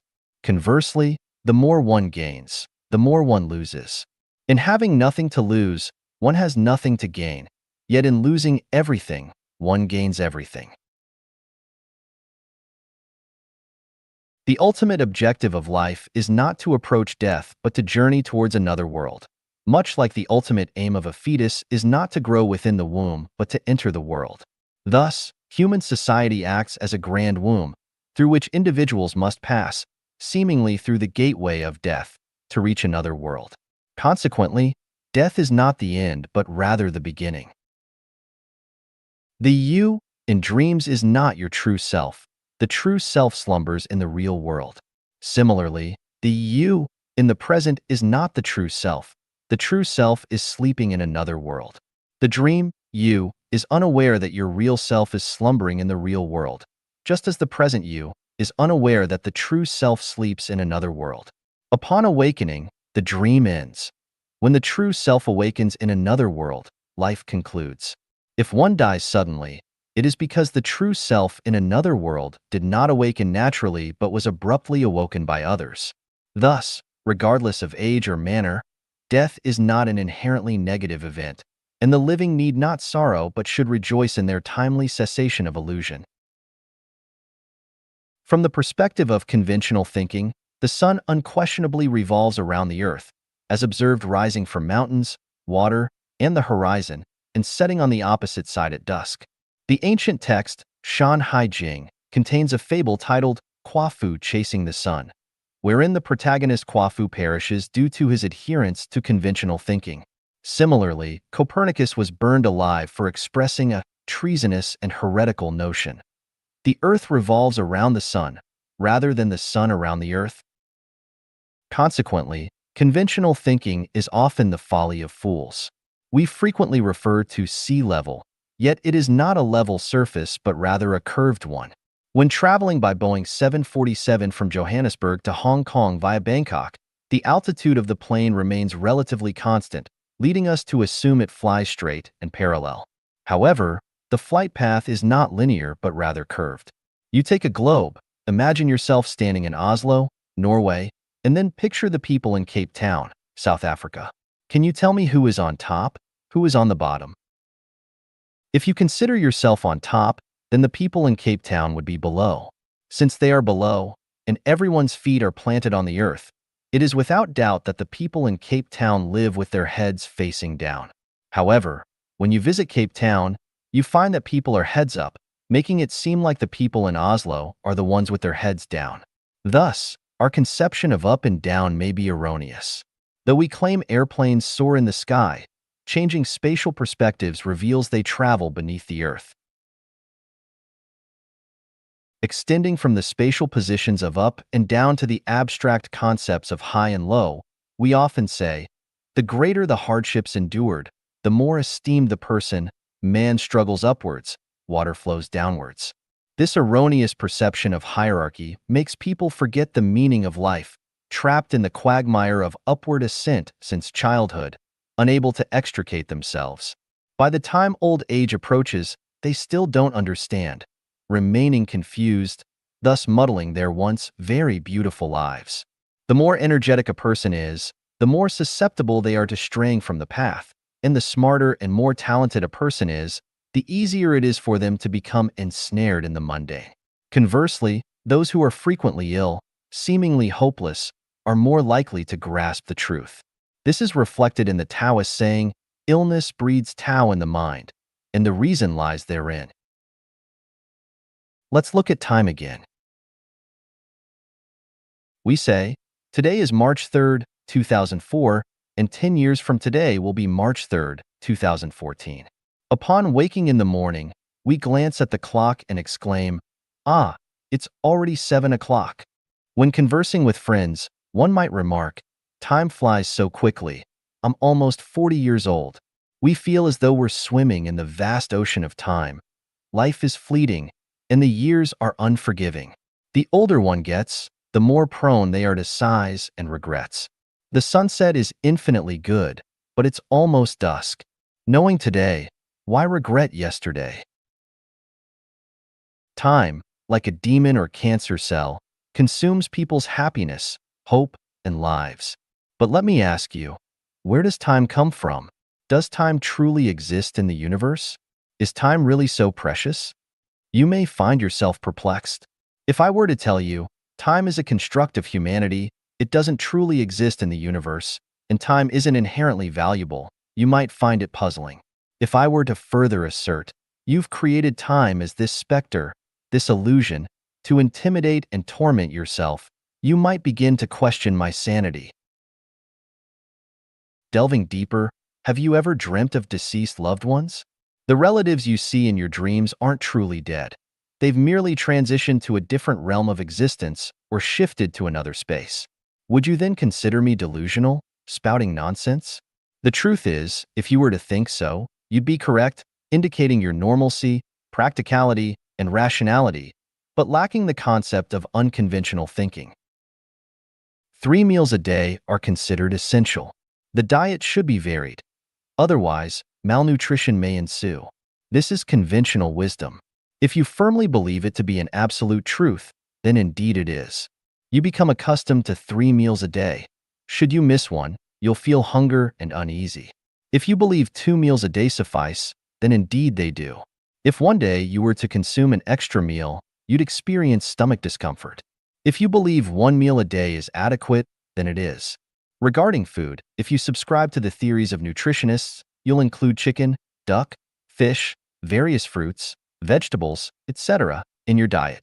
If you adopt a diet that is too simplistic, it will result in your physical and mental emaciation, accompanied by fatigue. But if you reject the conventional nutritionist's approach, believing that consuming only 1 egg and a glass of milk per day provides ample energy, then indeed it does. Furthermore, if you firmly believe that subsisting on a spoonful of honey, an apple, and an adequate amount of spring water per day is sufficient, then it is. Should you believe that abstaining from food and drink altogether, existing as your own cosmic entity, allows for longevity, then you've grasped the mechanics of animal hibernation, attaining the wisdom of Bodhidharma. Expanding upon this, should you experience faint stomach pains one day, subsequently suspecting stomach cancer and thinking daily, "Oh no, I have stomach cancer," within 3 months, a medical examination confirms your fears. Conversely, after an examination reveals lung cancer, should you firmly assert, "This cannot be lung cancer. My lungs are perfectly healthy, and there's no way I could have lung cancer," 3 months later, the lung cancer dissipates. The key lies in the power of the mind. It only works when one believes sincerely. With sincerity, one can split gold. "I'm old. I'm no longer capable. I'm already 40. What else can I do? This life is what it is. If there's an afterlife, I must. I'm already 80. This illness cannot be cured. This is impossible. This is too fantastical." These sentiments, born of conventional thinking, lead one down a path of negativity, a suicidal mindset, a misconception of human nature, a spreading virus. Some may argue, "I'm already in my 70s, nearing the end. Even if I were to break free from conventional thinking, what good would it do?" Let me tell you, every day of a person's life, every age, marks both an end and a new beginning. Each day heralds the birth of a new self. People can live not only to 100, but even 200 years. The reason for disbelief lies in the millennia of conventional thinking constraining minds and thoughts, coupled with the misleading notions of shallow science, claiming a pituitary gland at the back of the brain secretes a fluid controlling lifespan and asserting that humans undergo only 7-cell divisions from birth to death. These are all negative inductions. Be practical and realistic. Don't aim too high. Human lives rarely exceed 70. You're almost 80. Be content. Do you really believe in a second youth? The next time someone dares to preach such wisdom, tell them to take their ignorant babble elsewhere. An elephant can be tied to a stake with only a thin rope. A farmer can be tied to the ground with only a bit of land. A worker can be tied to a workshop with only a few sets of tools and a workplace. An intellectual can be tied to a job with only a few hundred yuan salary in the hope of being promoted. A businessman can be tied to a business field with only a little profit. A follower of a religion can be bound within a certain religion by a scripture, and an official can be tied to a post with only one position. The moral creed of children whose parents are still alive should not travel too far away from their parents has tied a high school outstanding classmate of mine near his home forever. The absurd causal preaching of "there are 3 forms of unfilial conducts, having no male heir is the gravest of the 3, has made countless respectable people suffer from inner torment forever. For their parents, for relatives and friends, for children, for traditional virtues, for reputation, countless men and women who do not love each other silently endure and live together for a lifetime.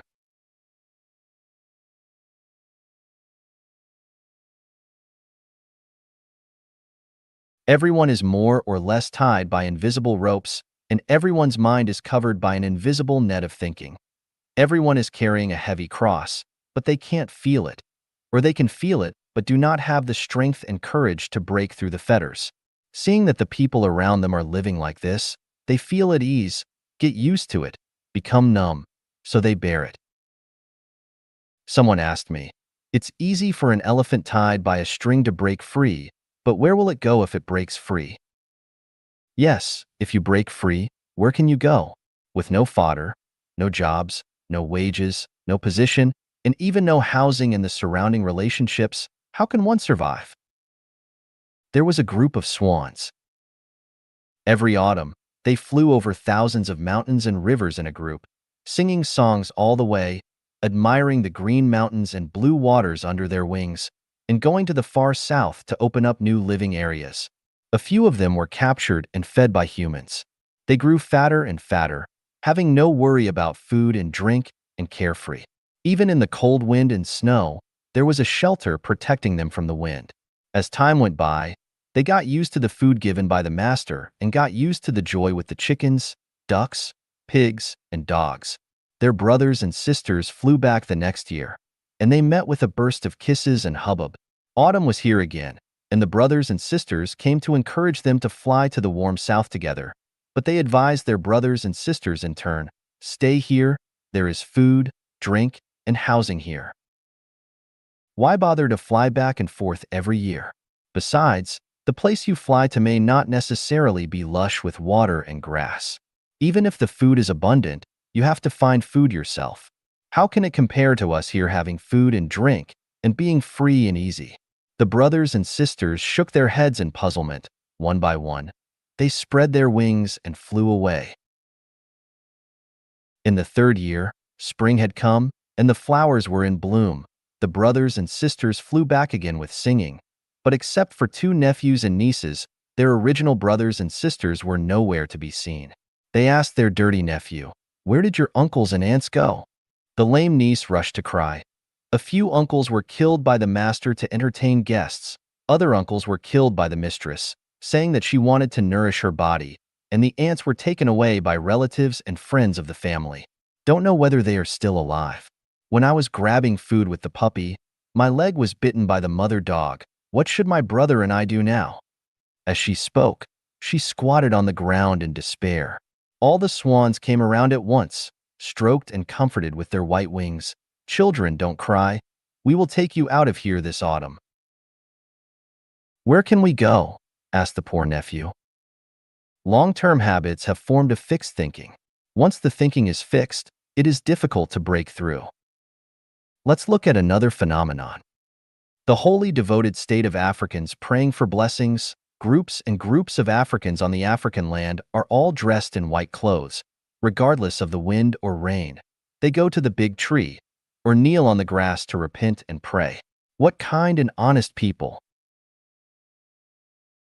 The wholly devoted state of Africans praying for blessings. Groups and groups of Africans on the African land are all dressed in white clothes, regardless of the wind or rain. They go to the big tree, or kneel on the grass to repent and pray. What kind and honest people! I respect these kind-hearted people and hope that all people will go to mosques, Buddhist temples, Taoist temples, churches, and kingdom halls to participate in activities and listen to teachings. I bring this up just to talk about the problem of thinking. All religions have their own rituals and forms, and they have fixed activities every day, every month, and every year. What I want to ask is, can these rituals, forms, and activities alone enable you to be liberated, reborn in heaven, in the Elysium world, or the Millennium world? I have no objection to your beliefs. The problem is that you must figure out what you believe in and whether its past and future are clear. If you don't know, will all your efforts be in vain, and will you go astray? Just take Buddhism as an example. Shakyamuni Buddha said in the Diamond Sutra, "Those who see me in form and seek me in sound are treading the heterodox path and cannot perceive Tathagata." What is form? Form refers to material forms, things that can be seen and touched. Then, is paying homage to Buddha statues, burning incense and kowtowing and praying, in accordance with the teachings of Buddha? If a physical body goes all the way to a temple to worship a physical statue, does the behavior itself violate the teachings of the Buddha? Is it already on the heterodox path? Everyone who worships the Buddha statue, I want to ask you, where is the Buddha? Is the Buddha in the temple? If you don't have Buddha in your heart, even if you travel all over the world, you can't find Buddha. If you have Buddha in your heart, there are Buddhas everywhere. If you really want to worship Buddha, you must keep in mind the teachings of Buddha. First, worship Buddha in your heart and learn from Buddha in speech and behavior. Only in this way can you understand the principles of Buddhism, perceive the nature of Buddha, and finally become a Buddha. Worship that emphasizes form but ignores content is a kind of blasphemy against gods and Buddhas.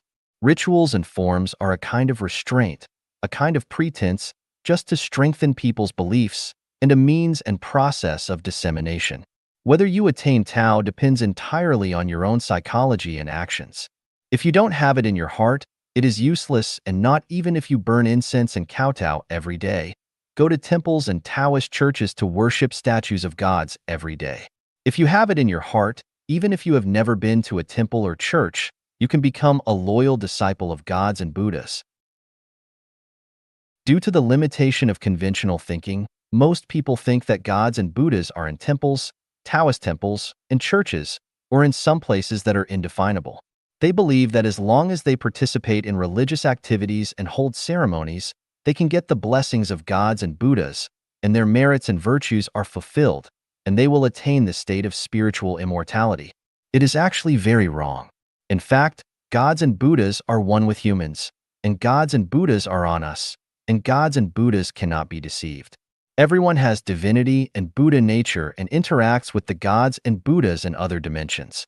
Whether we can go to the space of gods and Buddhas after death is entirely determined by the response information waves we send out from our body and the intensity of the visible light colors which we have but cannot be seen and distinguished by the naked eye.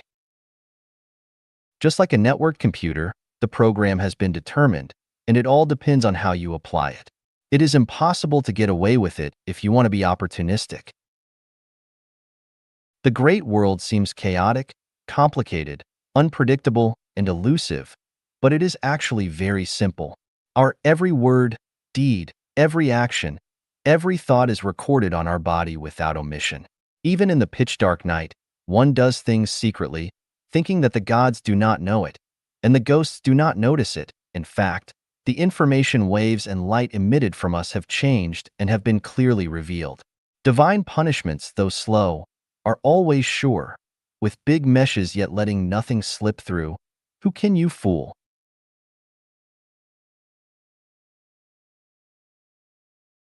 成功是一个陷阱。